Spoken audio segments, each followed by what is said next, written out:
Welcome to the AirMe Roundtable. Today is the 30th of October, 2019, and I have a special guest, Peter Davies, who's living in Thailand, who's going to give us a nice introduction to order flow. I got Peter's software, I don't know, a month or so ago, and have been using it. It's nice to be able to see order flow in a new way. Originally saw Jigsaw Trading on futures.io and was curious and started looking into it, and I thought, well, this is probably something everybody ought to know, even if they're not day trading. Order flow can be useful for just improving your entries and exits. So I invited Peter to come speak, and here you are. So welcome, Peter. All right, thank you. And yeah, you can. I'll be on mute. So if you, but I'll be here just in case there's any background noise. I don't want it to distract. So, but take it away. All right, thanks, Tom, and thanks all for coming. I'm Peter Davies. I've been in the trading game since about 2005. What got me into trading was I lived outside of England. I'm from England, and I left. I was an expatriate for a long time. And as an expatriate, you're not allowed to pay into a UK pension. So there were a lot of financial advisors around, kind of hawking around people like me.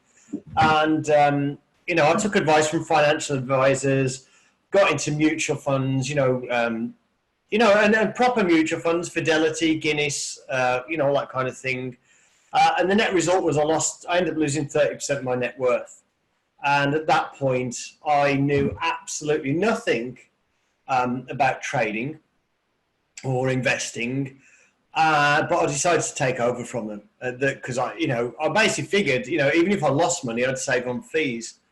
Now, I was in the fortunate position at that time to be running a company in Singapore and a company in Thailand for a really big Japanese company. And part of that involved regularly attending networking events, mostly in Singapore. And if you know Singapore, it's really, really big in the banking world and the proprietary trading world.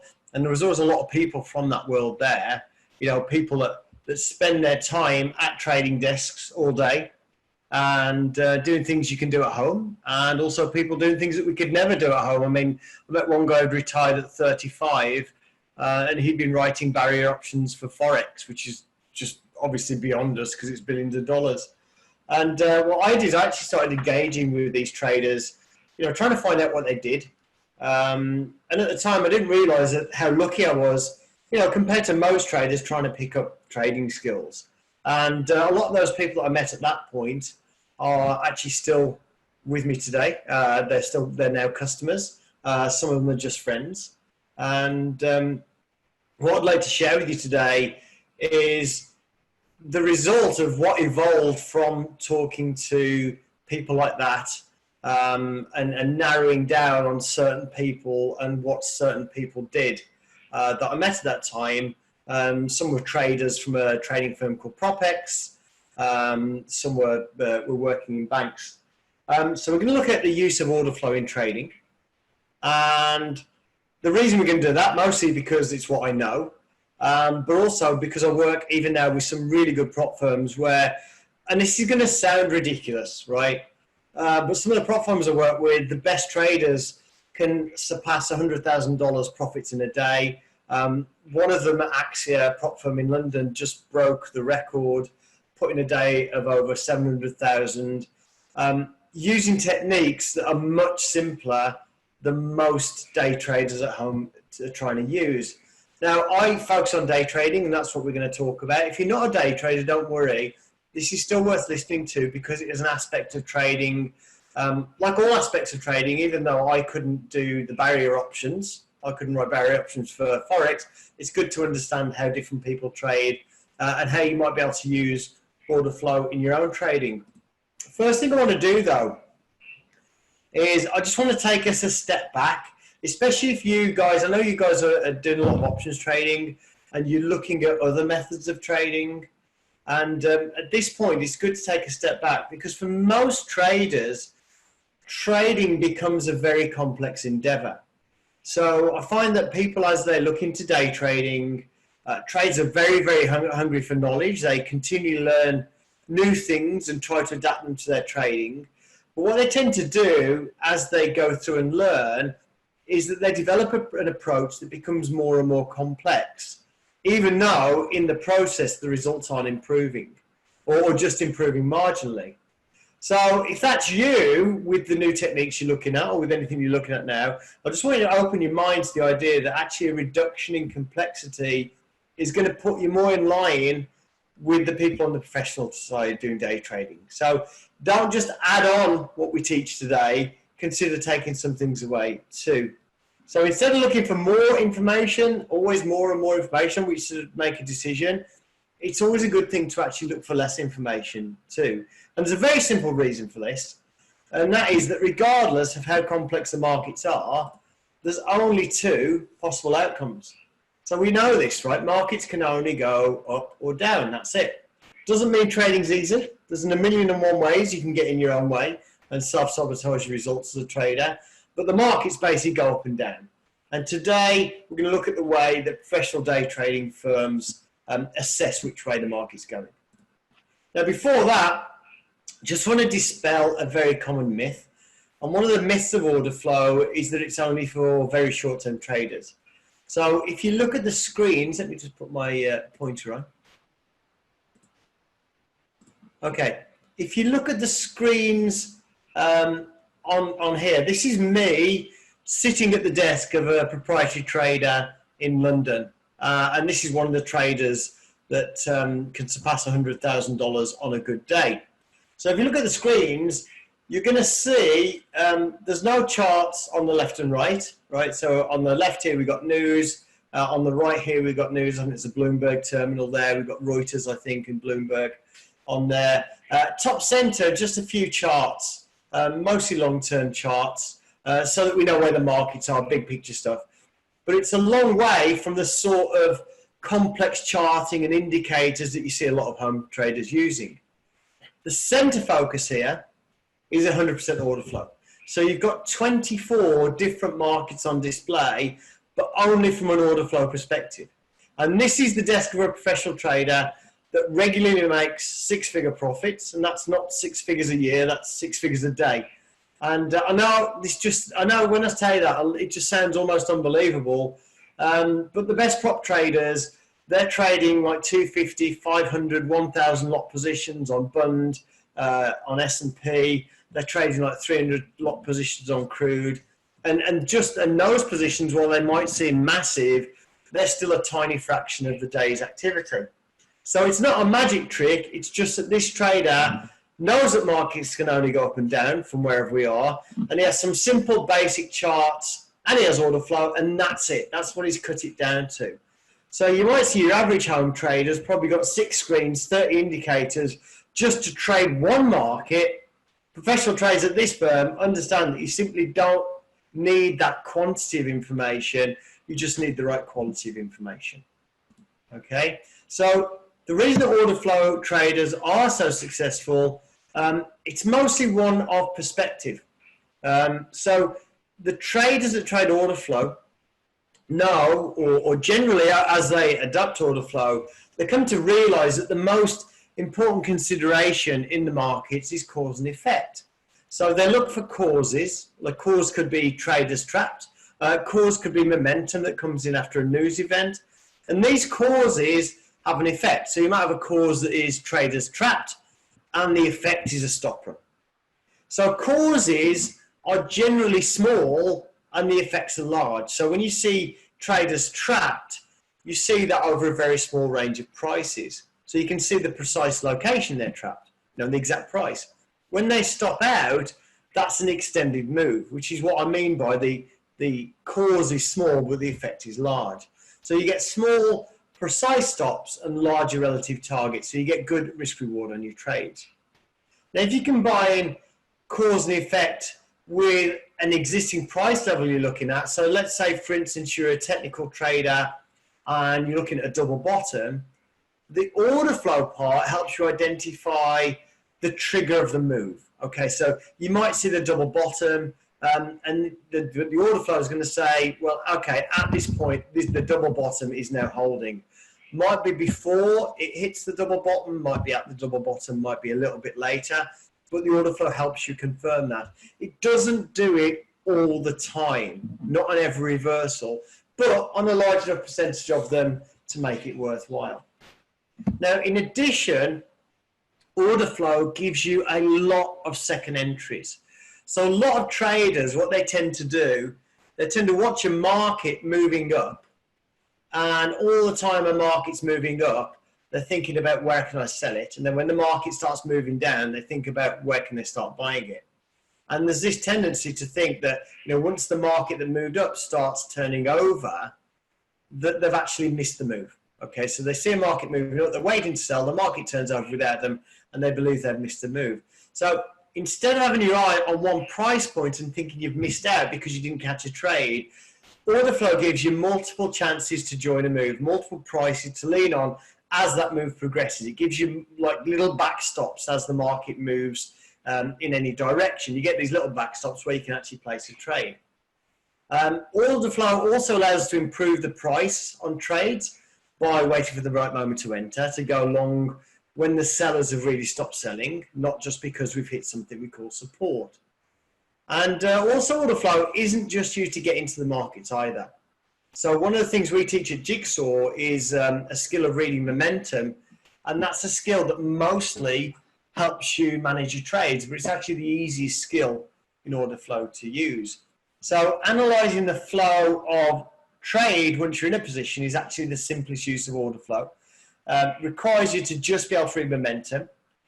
Cutting a trade before it hits your stop, again, that's reading momentum. Getting out of a trade that's on your side because you can see there's no momentum, again, that's reading momentum or seeing that there's a lack of it. That kind of thing is going to have a huge impact on your bottom line. Now, most traders come to order flow wanting to improve what they have, which is absolutely fine. But as you observe order flow, you're going to see new opportunities, especially in the middle of moves, as I said. You know, times where you previously think you missed out. One of the great things about order flow also is it stops you from trading against the market, which is one of the biggest mistakes that we see retail traders make. You know, because after all, for a market to hit support, it has to be moving down, right? So if you keep trading support and resistance, you know, you keep trading, every time you trade support, you're trading a market that's moving down. You're generally trading against momentum, which is why that tends to be difficult to have a consistent hit rate. But if you want to know whether the support's going to hold, that's what order flow's for. Now, what I'm going to do now is we're going to go through the very basics of order flow, and we're going to talk about how price moves. So we're not going to talk initially so much about why it moves, but more about why it doesn't move, or why a market like the S&P, why isn't it trading at 2,800 1 minute, and then 1,500 the next, and then 5,000 a few minutes later? Because the market's moving in an orderly manner. It doesn't just jump around. And most traders just know that price goes up and down in an orderly manner, but they don't know how it goes up and down, right? And at Jigsaw, we think that knowledge is really essential for your development as a trader. So what we're going to do, without any complex jargon and in very simple terms, we're going to lay that out for you right now. Now, the financial markets, a lot of people talk about the markets as an auction. I don't really like that word because I've been to a lot of auctions, and auctions are one-way activities. So the financial markets, they're really four-way markets. In other words, we've got four forces at play in the markets that impact overall direction. And these forces are, we've got the weak up force, which is a buy limit order. We've got the weak down force, which is a sell limit order. And we've got a strong up force, which is a buy market order, and a strong down force, which is a sell market order. Now, the first question that usually comes to mind when people hear this for the first time, they say, well, where are the stop orders? And stop orders are important, but they're not an individual force, because stop orders are just market orders that get created when something happens. So a stop order is really just an instruction to make a market order. So basically, the stop orders are here in the market orders. Now, as speculators, which most of you here are, you're going to switch from being one of these forces to another. To get into and out of the market, you first buy and then you sell, or vice versa. and you're participating as two different forces at two different times. So you might get in with a market order but out with a limit order. So over the duration of a position, it's not unusual to participate as all four forces throughout your various orders. Now, so we've got four forces, and bear with me because this will be simpler in a minute. But we've only got two possible interactions in the market. So there's just two ways these four forces can work together. So there's an interaction up, which is an interaction between buy market orders and sell limit orders. And there's an interaction down, which is an interaction between sell market orders and buy limit orders. So if all interactions have a buy on one side and a sell on the other, then that would actually seem like a neutral event, right? But if these interactions were neutral, price wouldn't actually move. And they aren't neutral because we have weak forces interacting with strong forces. And that's where something called liquidity consumption comes in. Okay. So the term liquidity is one that confuses a lot of traders. So let's explain it before we continue. So liquidity is generally referring to the availability of the other side to trade. So a liquid market is one that's easy to get into and out of, as there's always someone on the other side to trade with when you want to enter or exit. So if we consider the two possible interactions, it's the limit orders here, the weak forces that are considered to be the other side, right? So limit orders are basically the liquidity. It's as simple as that. So in every trade you take, you'll either be providing liquidity by placing a limit order, or you're going to be consuming a liquidity by placing a market order. And it's this process of consuming liquidity that is key to price movement, okay? So in this image here, we have the strong up force, which is a market buyer in green, and he's consuming the weak down force, which is, these are the sell limit orders here in red. So this market buyer will consume all the liquidity at one price before they can move up and consume the liquidity at the next price up. Now, one of the things you'll notice is there's no liquidity down here. There's no liquidity beneath us. If you look here, you know, we can see liquidity above, but there's no sell side liquidity down here. And that's because this guy's already eaten it, right? So you don't see sell limit orders down below the bids, right? Below the current price. So liquidity on the sell side only exists above us. Now, if we think of the other interaction, the strong down force consuming weak up force, so that's sell market orders consuming buy limit orders, we basically have the opposite occurring. So sell market orders consume buy limit orders, and when the buy limit orders have been consumed at one level, price is going to move down, and we're going to eat the limit orders at the next price down, okay?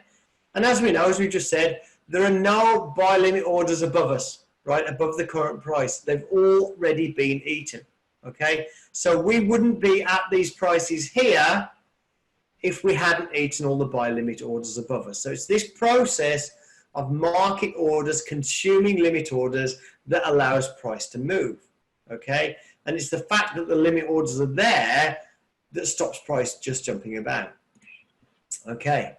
So we've got strong and weak forces, and we can also consider them as moving and stopping forces, right?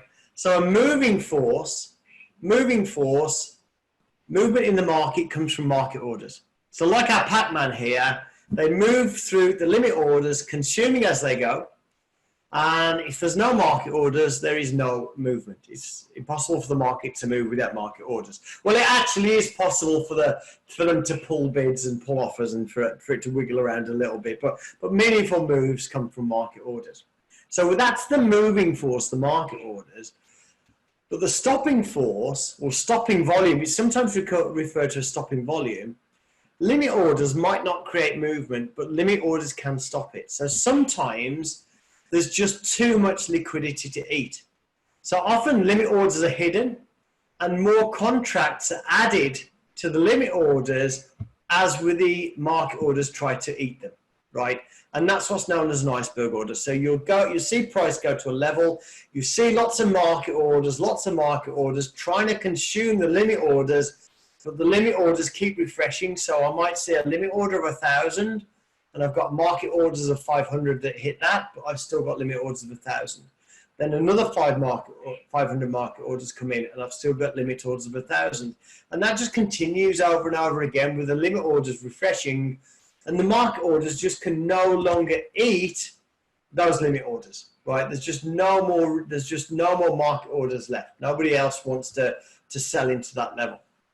Okay, so when sell market orders can no longer eat that sell side liquidity, the buy side liquidity at a level, price is going to stop progressing down. Not only that, many of those that sold with market orders, they're basically stuck. They've shorted contracts only to find that price is no longer moving their way. Now, there's something called balance of trade, which is the volume of buy market orders to sell market orders. That's a key metric in order flow analysis. So, if you've got more sells than buys, but it's not just enough to analyze those kind of strong, the balance between sells and buys.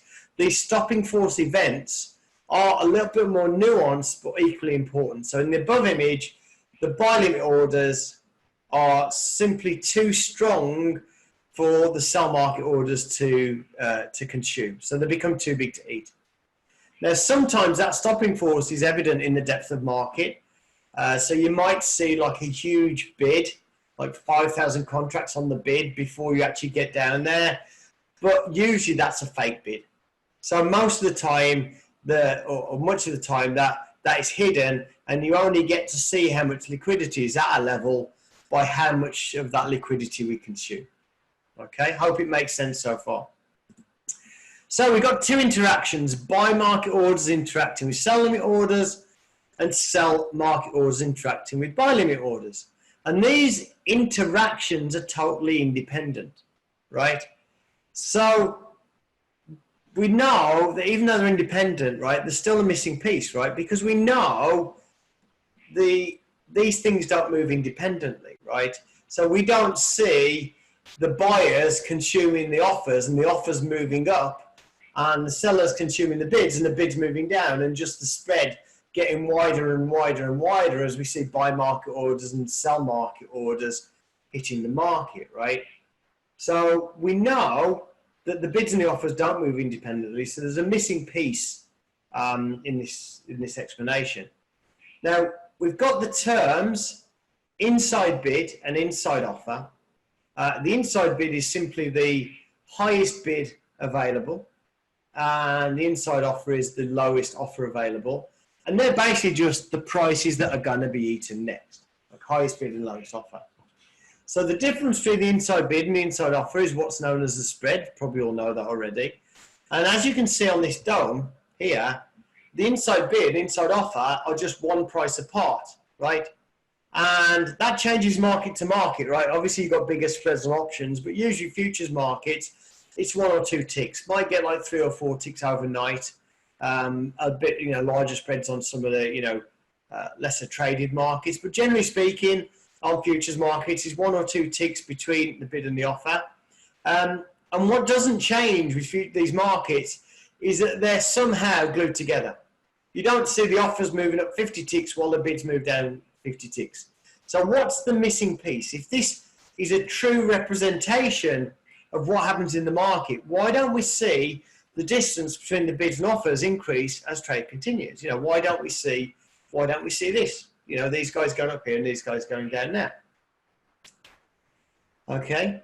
Well, if you think about it, what we've discussed so far is two interactions with no relationship between them. And we kind of take for granted that the bids and offers tend to move up and down together, but they're not actually related at all. The interaction up is completely independent of the interaction down. So why do we not see the up and down forces moving the two sides of the market further and further apart? Okay. Now, the reason for this is if the spread gets wider, it creates an opportunity for people to play the spread. So if you had a 20-tick spread on crude futures, you could, for example, let's say the offer was 55.50 and the bid was 55.30. And there's a 20-tick spread. You could jump in and bid 55.31, right? So jump in 1 tick ahead of the inside bid. And if you did that, you'd stand to get a 19 tick profit, you know, you could basically step in front of the bid and the offer 1 tick, and now you're the inside bid and offer with a buy and a sell order. And if those 2 orders get filled, you get an 18 tick profit, right? And that's where these people we call them the deplorables come in. So with a 20 tick spread, if you're at the front, you stand to make a 20 tick profit playing the spread. But what if someone's willing to jump in front of you and take an 18 tick profit? All they'd have to do is put in a 1 tick higher bid and a 1 tick lower offer, and now the spread's 18 tick. Now, during the days of the trading floors, this jumping in front was known as diming the market. So if you had a spread of 2 ticks, somebody could dime the market and then jump to the front on one side, narrowing the spread to 1 ticks. And in some of the markets in Chicago, doing this repeatedly would make you very, very unpopular and could end up with a bit of fighting. So in most electronic markets, the spread is rarely going to widen long enough before somebody actually jumps in the gap, right? So whoever jumps in just got first place in the queue and will be filled against the next market order that comes in along. Now, obviously, you guys all trade options. You've probably seen this before. If you look at options markets where there's a wide spread and low activity, if you jump in front of the inside bid or the inside offer on that option market, within seconds, somebody jumps in front of you. Okay, no doubt cursing you at the same time. So that's basically just a market making algorithm that's sitting on the inside bid and the inside offer, and they're trying to stay on the inside. And if you jump in front of them, they will jump in front of you. And it's that activity of jumping in front of each other that actually keeps the bids and offers moving up together. So it's like a magnet between the bids and the offers. So if the offers move up, the bids will move up to meet them. Okay? So the upshot is that while we do have 2 independent interactions, one up and one down, the fact that people are going to jump in and fill the spread, okay, that's the glue that stops these interactions moving further and further apart, right? So on the S&P 500 futures, in the regular market hours, if the spread ever widened to 2 ticks, somebody would jump in a millisecond, right? There's no way somebody wouldn't jump in. And so if they're jumping in on the bid side, then prices, the bid and the offer are generally going to move up. Okay, so who actually wins? Okay, because we've got the up move, we've got the down move, or the down interaction, the up interaction, and which one wins, right? So we've got an up interaction, down interaction. We have the deplorables filling the gap between them, gluing together and making it basically a tug of war. But it's a tug of war where there's also a stopping force that could pop up at any moment. So in this case, we can see a tug of war between buy market orders and sell market orders. But we can see a few ticks up, we've got a really big sell limit orders. If that's real, in other words, if they don't pull out of the way when we get there, it might just be too much for the buy market orders to consume. So they might not be able to eat through all that liquidity. So balance of trade between the buy market orders and the sell market orders, yeah, it's a part of the picture, but all of the things being equal, okay, all other things being equal, the side with the most market orders will see the market move their way. And a lot of the time, that's what we see going on. We may see the majority side being buy market orders for hours and the market moving up. Later on, we might see the balance change to the sell side and the market moving down. But other times, this stopping force will be in effect. And it may be visible with the bids and offers ahead of time. It might be invisible with an iceberg order.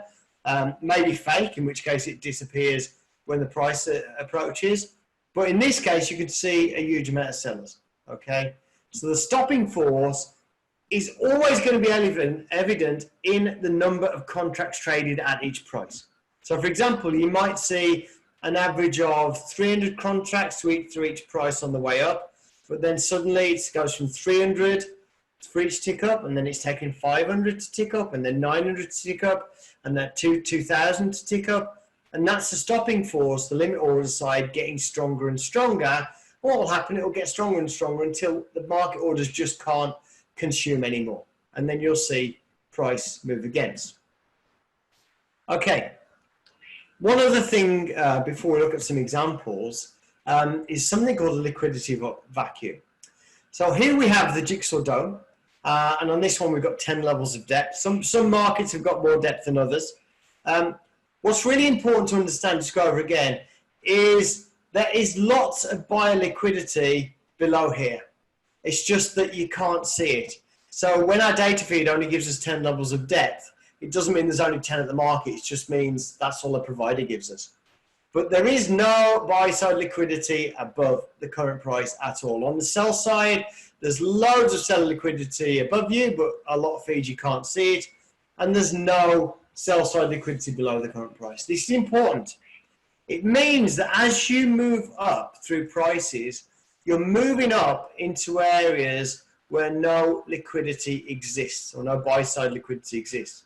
Okay, so that means in a move up, a relative liquidity vacuum is created beneath you on the buy side, right? It takes, in a fast move up, time for liquidity to build in your wake. And a move down, you get a liquidity vacuum on the sell side created above you. So it takes time for that liquidity to build up behind you.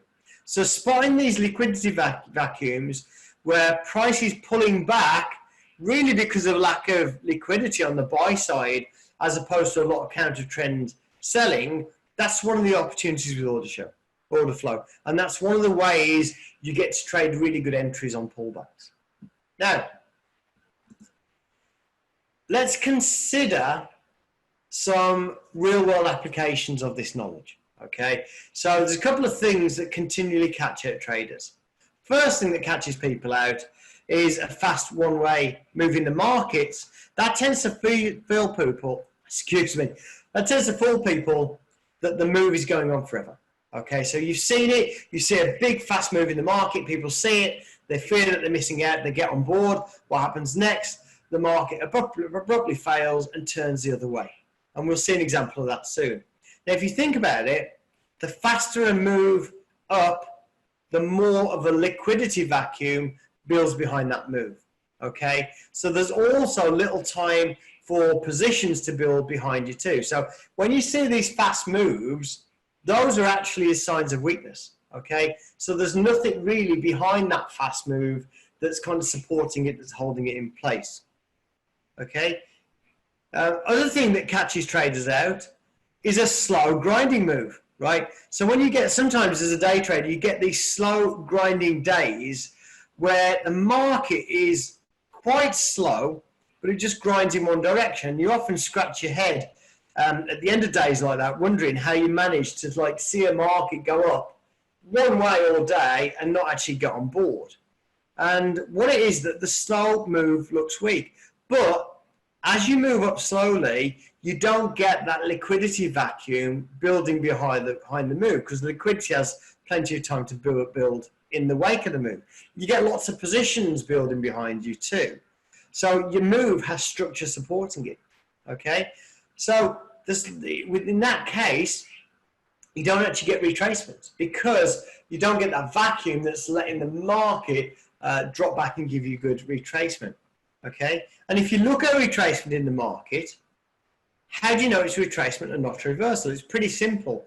It's the amount of participation in the pullback that tells you if it's a reversal or not. So if there's not much trade in the pullback, then the counter trend move is more about the market falling back due to lack of liquidity than new positions being initiated against the move. So it's often, you know, we see a liquidity vacuum and also people waiting a bit in an uptrend to get in at a decent price. Now, the other thing that's useful to know about with order flow is you can boil a reversal in any market down to just 3 activities. Now, this is where people think I'm smoking left-handed cigarettes, but this is absolutely serious. There are 3 elements that are the only thing that can turn the market around. They're not exclusive elements. Often you'll see one and then one of the others. So let's consider first the market moving down and then reversing up. So one of the first things we see is absorption, often something we call an iceberg order. So that's where Buyers continue to buy at the market, but the offers, the seller or limit orders are absorbing the buying. And what you can see is a large amount of buying at one or two prices, depending on the market, and no move up. So buyers are stuck, and at some point, one side will give up. And of course, there are things that you can do to help you figure out which side that's going to be. We'll leave that for another day. But the first component of a reversal that you'll see over and over and over again is something called absorption. Second component of reversal is you're moving up and buyers just fade away. So what often happens is that you'll reach a price and just a few contracts trade. So you might see 300 contracts, market ticks up. 400 contracts, market ticks up. 300 contracts, market ticks up. 50 contract, market ticks up. 12 contracts, trade. And then the market ticks down again. And then it goes back to that price where the 12 traded, 5 contracts trade. And you can just see that the buyers have just faded away, right? Now, depending on the market, like if you're trading treasuries, it's going to happen at one price. Trading crude is going to happen over a number of prices. So it can happen at one price or a few, but it's clear there's no interest from buyers anymore. So it's like buyers fading away. Third component of reversal is something we call the roll, which is sellers coming in. And this is where the market finally rolls over from long to short. Now, sometimes sellers have seen the absorption or the buyers fade away first, and they want to start nudging the market down against the stuck or late buyers. Sometimes they're just coming from nowhere. And obviously, if they're coming from nowhere, you can see it on the order flow, but you're not going to be able to react to it fast enough to nail that particular entry point, but there will be entry points further on in the move.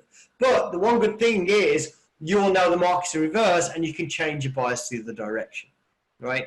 So sellers coming in, it's often called the roll, and that's the third component. And between the absorption, the buyers fading away, and sellers coming in, those three things are things you can read in the order flow. Every reversal has one or more of them, and the market just can't reverse without them.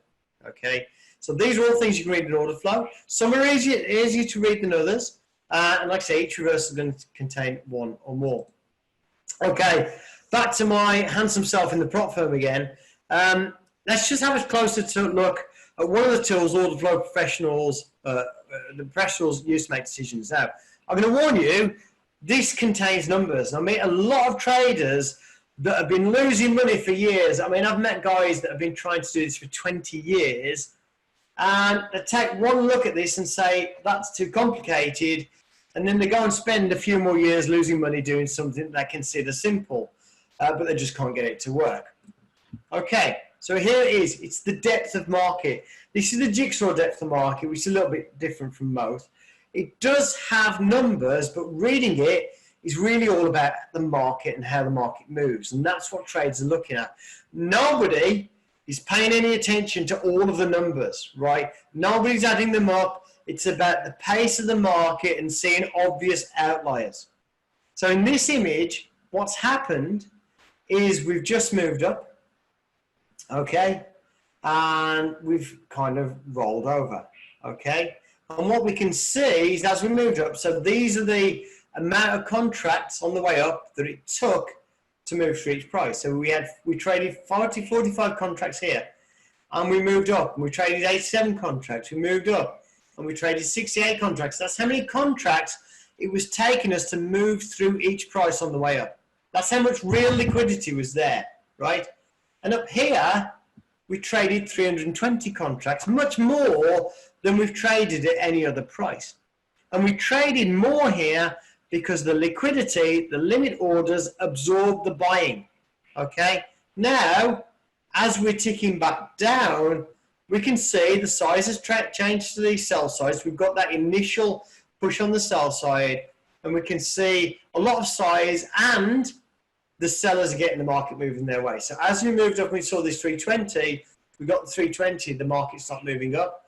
We can see here, we traded 37, we got down, we traded 196, we got down, we traded 212, we got down. We're now trading 16. Don't know what's going to happen next, but there's a pretty good chance we're going to continue on down. That is a reversal.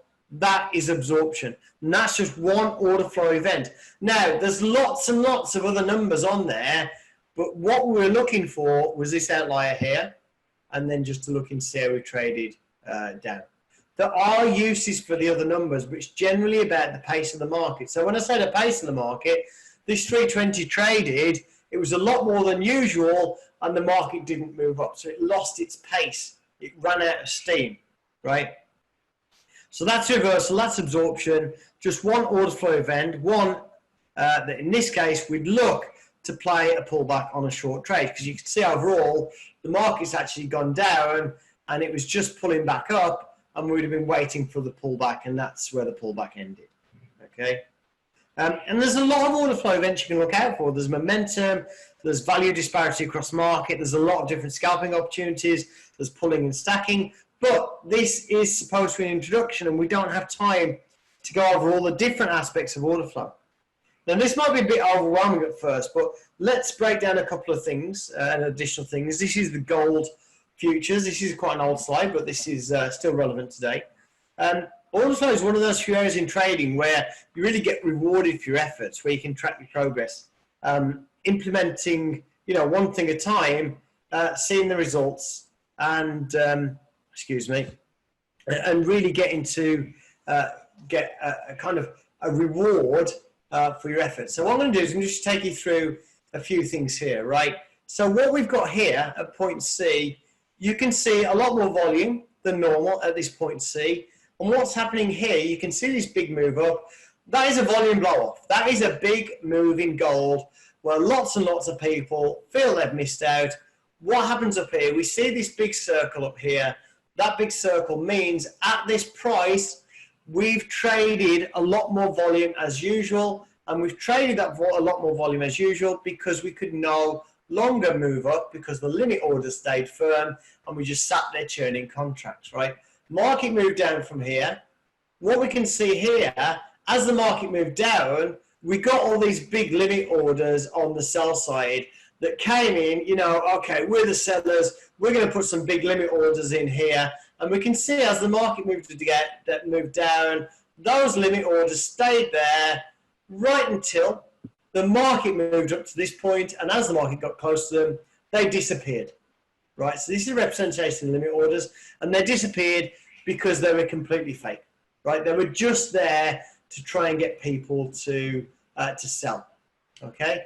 We can see how this market sold down here. Again, we've got a sell-off. At the end of the sell-off, more volume than normal. And again, we can see at the end of the sell-off, we've got this absorption event here where a lot more contracts than normal traded at that price. And we can see the market did just head fake through that and then took off. And then we can see the similar thing here. As the markets goes into range, we can see at the top of that range, we've got these order flow events. So with Jigsaw, we've got the depth of market here, where you can see what's going on right here, right now. And we've also got order flow history on the left, where we can see where prices moved. We can see where we've got the absorption contracts, and we can see the market depth. Now, like I say, this is one of the areas in trading where you're going to get rewarded for your efforts, right? It's also one of the things in trading where you can actually track your progress, right? Implement one thing at a time, see results, and add more. I always recommend people new to this to focus on momentum, because momentum is going to stop you from getting run over. And it's also the easiest thing to read. So by momentum, it's just really how fast the market's moving, right? And it's just like it's just like crossing the road and being able to recognize how fast the car's moving, right? But that ability to read momentum is going to stop you from getting into a long position when momentum's to the downside. So it's really going to help you to refine your entries and, getting better prices. Now, the good thing about momentum, okay, it also helps you manage your trades. But if you think about it, basically, to read a reversal is like it's a series of events. For a reversal, let's say you're going to be moving down, then you might see some absorption, then you might see the market start ticking up, and it's a series of events. Momentum is just a thing, how fast the market's moving. So if you do start looking into this, I advise really it's a good idea to start looking at momentum. It's not where everybody wants to start, but it's the best place to start. So this is something where you're actually going to get feedback and you read momentum and you're going to start to actually see results. So understanding these mechanics of price movement, that the market orders consume the limit orders, that's what lets them move, but the people jumping in are going to keep the buy side and the sell side quite close together. That's the first step towards benefiting from order flow, but the rest is basically down to practice. And this is where trades at home go wrong. Now, the prop firms that I work, they have intern programs that are about 25% theory and 75% practical. So they teach theory, but then they get their traders to interact with the market, to touch it, to feel it, to breathe it, to experience it. And at Jigsaw, we do this with drills, so practical hands-on exercises that have you interacting with the markets yourself. And that's how you build lifelong trading skills. So we feed you a combination of theory and practical exercises because we know exactly how professionals also learn these skills. And then, of course, we all trade, but you know that. But that's not really enough, right? So you do have a learning process. And then there's a process where you trade, okay? But a lot of the times, as you're going through this process, trying to implement what you've learned, you just don't get any better. And what happens is people just move from one thing to the next. And it's because you're missing a piece, basically. Having the tools that let you properly analyze your results so that you can make adjustments. So work on your weaknesses, do more of what's working for you.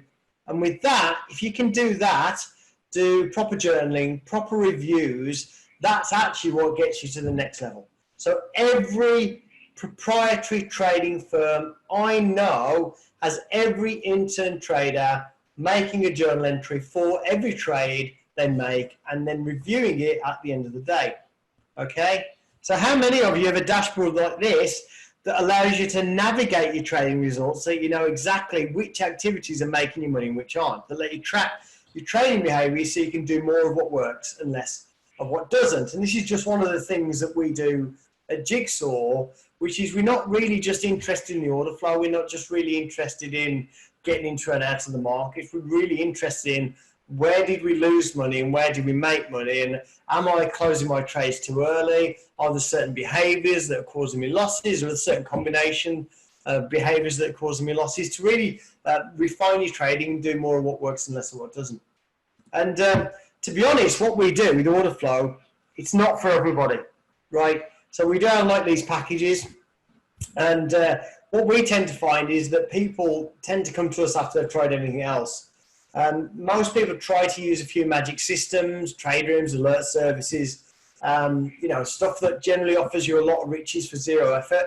We don't actually have that. So what we have is a really good set of tools. We've got professional grade education, we've got trading platform, we've got analytics, we've got a chat room, but we don't have something that offers you something where you'll make money tomorrow. It is like a time commitment that you have to commit to. Now, what we do with the tools is we actually offer it on a 14-day money-back guarantee. So 14 days isn't enough to become an expert, but it is enough to decide if this is for you, okay? But basically what we do, education, trading platform, analytics community. If you want to check us out, on just Google us and look at the reviews. Go to trading forums, read about us. You'll find that it's almost exclusively plentiful and positive reviews, because basically we actually do help people. So with Jigsaw, we've got a chat room, but if you actually want to get on the phone, you know, we can get on the phone and talk to you. There really is nothing else in the market that covers the full life cycle of trade development, from education, platform, chat room, and analytics. So with that, I'd like to open it up for questions. Tom, what I'll do, if you guys want to put questions in, Tom, do you want to read out the questions, or shall I go through them? Well, there was only one. Serge says, could it be that limit orders chasing the market have the same force as market orders? I mean, limit orders do chase the market down. So if there's aggressive selling, you get limit orders chasing the market down. So if you've got aggressive selling and you're eating the buy limit orders aggressively, you'll get the sell limit orders chasing down. But generally, no, the limit orders won't be what's in control. What you tend to find, I mean, one of the things is if you've got an inside bid and a limit order drops down at that inside bid, it's effectively the same as a market order anyway, and it will appear as a market order because it's actionable, and it will appear there. But basically, what you will see, and you'll see it on options markets, and you'll see it on very quiet market, is you will see the bids and offers sometimes moving up and down, and basically just fishing for some market orders if the market's really dead. The coupon code Scott is good for the next 10 purchases, and it's just you guys that know about it. It'll be gone by the end of the weekend. But if you do need a bit more time or you want to pick up on this later, then you can always get back to me.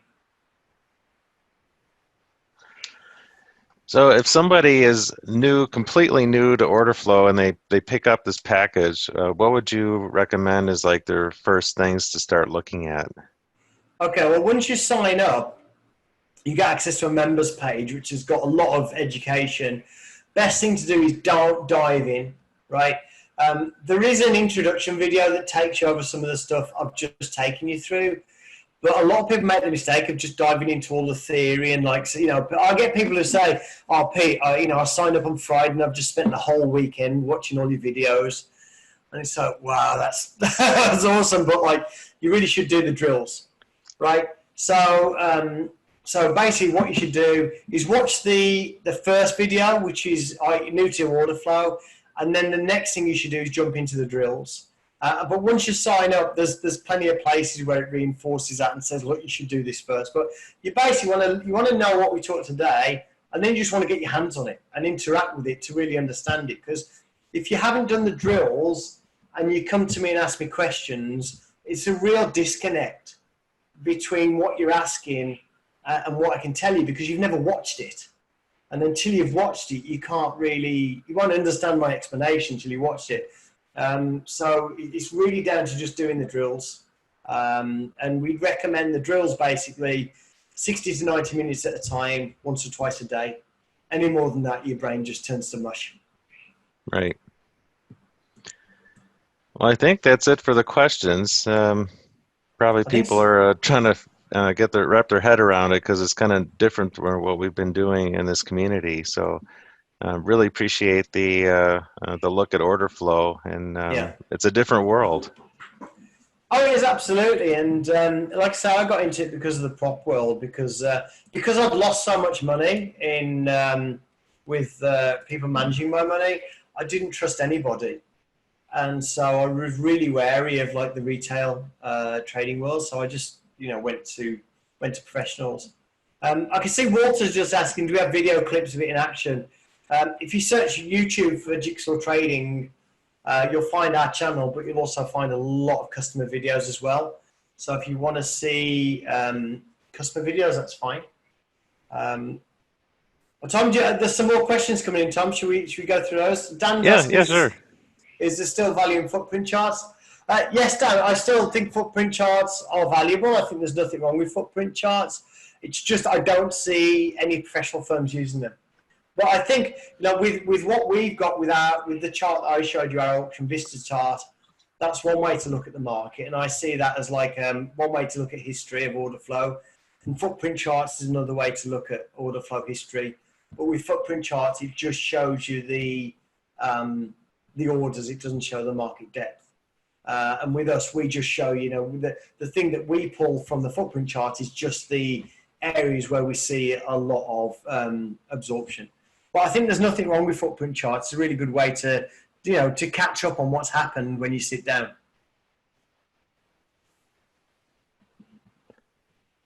So any more questions before we wrap it up? Kind of running out of time here, people. So I think people have what they need. So I think we're good. So thank you very much, Fernando and Peter, for coming on today. Really appreciate it. Oh, thank you, Tom. Oh, Marcus says, can you show trade analytics platform? So I guess, can you show the day trader platform? He wants to, actually, it's the analytics I think you want to see, which is slightly different. I can certainly show that. Okay, so you can still see my screen, can't you, Tom? Because I wasn't actually sharing the... Yep. Okay, so this is the trade analytics platform. Okay, and basically I'll just run you through the different things it does. The first thing you do is you can specify trades that are in your playbook. So each different trade type, you can actually define, what the trade is, so you can actually break down your trades like that. the thing that now this is probably not a good account to look at. Let's just log out into a different account. Okay, let me just, let's just stick with that one, sorry, okay. There's just no recent data on this one. Okay, so we've got that, so you can actually define your different types of trades. Then we've got a day overview, which is something that you use as you're trading. Okay, and what you've got in the day overview, you've got like a dashboard at the top that gives you some stats of how you're doing to historical averages. You've got a real-time news feed, which is an audio news feed, so you can actually get a live score coming through. And you can actually see open and closed trades. So that's a dashboard you can keep open as you trade. And what it does is, as you're trading, every time you enter or close a position, it'll pop up a notification on the screen, and you can click that notification. You can actually enter journal information about your trades. Okay, we've got a calendar, which is basically your P&L calendar. And if I go back to look at where we've got some data, let's look at a day there. Hopefully we've got some data. So we have a P&L calendar. Okay, let's look at a day that we traded. You can see a day that we traded, 1.2k profit. That's today. That's compared to an average day. And we can see we're above average for the winner. These are the average winners, sorry, today, average day this week. And we can see for this day, we're above average, we're below average P&L, above average win rate, average lose, average below for average winner, and above profit factor. We can see the trade performance over time with the economic releases built in. We can see open P&L chart, risk chart. We can actually see all the economic releases here. We actually have notifications for the economic releases. And we can actually see some of the notes you can make. So you can make notes for a trade. You can actually do that by voice dictation or by typing in notes. So what you'll get is when you make a trade, let's take a long time. When you make a trade, it'll pop a notification box, and then you'll get a window to let you enter notes. Let's try that again. Not sure why it's so slow. Okay, so these are the notes that we made for a trade, and we've just got some tags on this one. If I go back, look at Profit Seeker, these are kind of the hardcore analytics. So if we look at, okay, we've got July here. So what we can see here, we've got like a time period here. We've got distribution by winners, losers, long, short, account type, symbol, time in trade, trade type, hashtag. And what we can do, if we want to zoom in at any period, we can just kind of select that, zoom in to August. And if I want to get rid of that, I can just take that filter off. Let's just reset filters. Okay. We can just look at, we've got performance by day. So if we want to look at any metric, so we can say Wednesday is always good. So I can click on Wednesday and every other chart will refresh. So you can actually like drill up and down through your trading data. It looks like, USD, Swiss franc is our biggest, or was a big winner there. So we can actually zoom in on that. If we want to take that off, we can zoom back out. If you want to select multiple segments from a pie chart, for instance, we can do that, and then unselect. So basically, you've got all these different metrics by which you can analyze your trade. And then we've also got these hashtags. So you can actually put in tags against a trade. So you might have a tag of, I am exiting too late, or you might have a tag of exiting early. And we can actually see, as well as the tags, like exit to perfect is my best tag, losing tags, exit late is a losing tag, Y enter is a losing tag. So we can see winning and losing tags. We can see actual total performance by the different tags. And we can also see, it'll actually find the combinations of tags. So you can just tag a trade when you journal it, and it'll actually show you the combination of tags. So we've got a, sorry, I'll go back in there. So we've got a tag called Y enter, which is like a random trade and exit late. We've got a press down in a fast market is not working for us. Volatility extreme on a press down is not working for us. So we can actually find out what's not working for us. And equally, we can find out what combination of tags are working for us. So exit to perfect and China trade is working. correlation trades, and Brexit trades. So basically, you can set up to enter whatever information you want about your trades and then use it in analytics. So a lot of people do things like there might be, for instance, closing all the trades too early. So they'll create a tag called close early, close perfect, close late. And they can put a tag against each of their trades, and they can analyze how many of their trades they're closing early and what's the impact of those trades. So that's a very, very quick look through the analytics, but there they are. Tom? Yeah, great. All right, and there was a question about, is it being recorded? Yes, so I'll post this in our library and also on our YouTube channel, so it'll be available for everybody. Yeah, really appreciate the great presentation, Peter. I'm sure we can have you back in the future. Thanks, Tom, and thanks all for listening. Appreciate it.